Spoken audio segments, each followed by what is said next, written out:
समझ रहे हो समझ रहे हो आप समझ रहे हो ना। बड़ा हरामी हो बेटा। भाई मजा आया और मैं ये जो मजा है हिंदुस्तान के हर व्यक्ति को देना चाहता हूं। वाह क्या सीन है, वाह क्या सीन है। ওয়েলকাম বন্ধুরা, পাগলা সিধু চ্যানেলে তোমাদের সকলকে আরও একবার স্বাগত জানাই। তোমরা দেখে বুঝতেই পারছো আজকের এই ব্লগটি একটু অন্যরকম, একটা বিয়ে বাড়ির ব্লগ করতে চলেছি। তো অনেক দিন পর একটা বিয়ে বাড়ি পেয়েছি, মানে বুঝতেই পারছো কতটা আনন্দের। শুধু খাবো খাবো মনে হচ্ছে, কিন্তু খেতে তো কিছুই পারি না।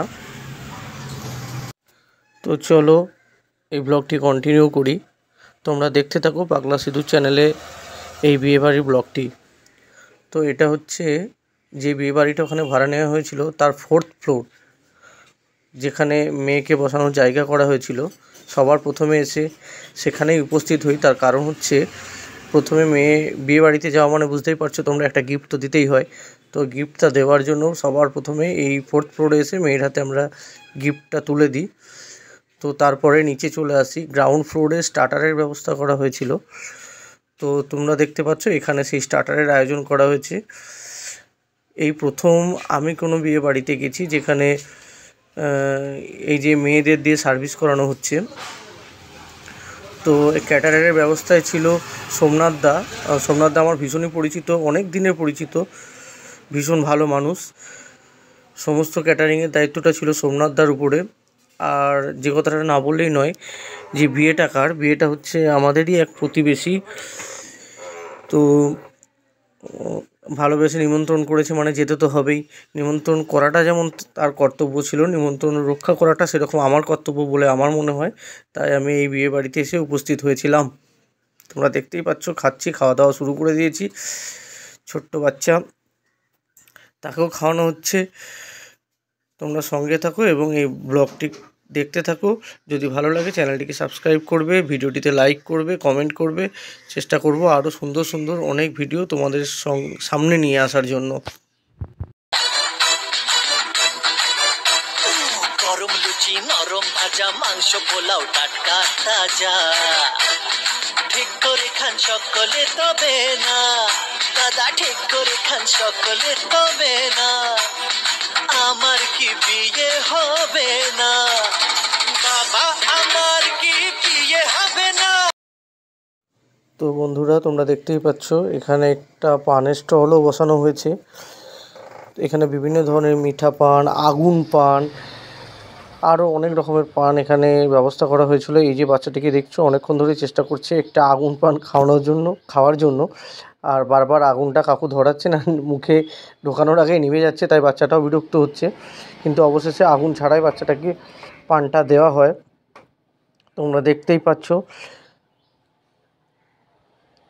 ওই যে বাচ্চাটা আবারও না করছিল, কিন্তু কাকু জোর করেই বাচ্চাটাকে পানটা খাইয়ে দিলেন, বললো যে এরকম করতে থাকলে তো হবে না।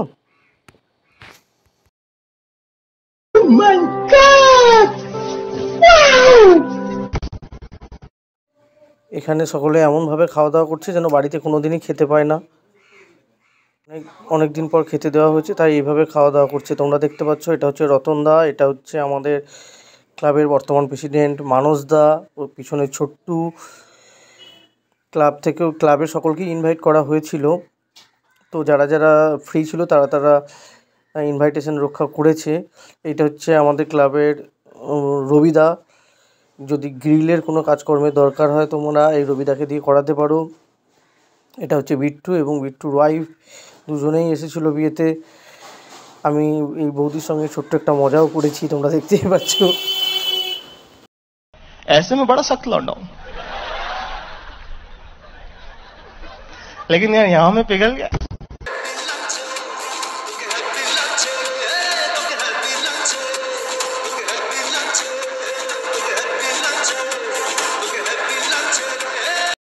এটা হচ্ছে রবীন্দা, অফিস থেকে ফিরেই চলে এসেছে খাওয়ার জন্য। দেখতে পাচ্ছ এসেই কারোর সাথে দেখা না করে, কথা না বলে শুধু খাওয়া দাওয়া শুরু করে দিয়েছিল। আমাদের বাড়ির সবার থেকে সিনিয়র হচ্ছে রবীন্দা। তো দেখতে পাচ্ছ আমি অবশেষে চলে এসেছি একদম উপরে ছাদে, যেখানে বুফে সিস্টেমে খাওয়া দাওয়ার ব্যবস্থা করা হয়েছিল। বিভিন্ন রকম আইটেম, আমি তো কিছুই খাইনি, শুধু খেয়েছি হচ্ছে ফ্রায়েড রাইস এবং মাটন কষা। আমি দেখতেই পাচ্ছ হাবেদের মতো খাচ্ছি। এখানে দেখতে পাচ্ছ স্যালাড এবং সোমনাথদার ক্যাটারিংয়ের সমস্ত রকম জিনিস খুবই ভালো হয়, কারণ আমি এর আগেও সোমনাথদার ক্যাটারিংয়ের অনেক খাবার খেয়েছি, অনেক জায়গায় অ্যাটেন্ডও করেছি। তো ভীষণ সুন্দরভাবে আয়োজন করেছিল সোমনাথদা পুরোটাই। তোমাদের যদি কারোর কখনো কোনো অনুষ্ঠানে ক্যাটারিংয়ের প্রয়োজন হয়, তোমরা সোমনাথদার সঙ্গে যোগাযোগ করতে পারো। খুব সুন্দর খাওয়া দাওয়া। তো চলো, টাটা বাই বাই, এখানেই শেষ করছি।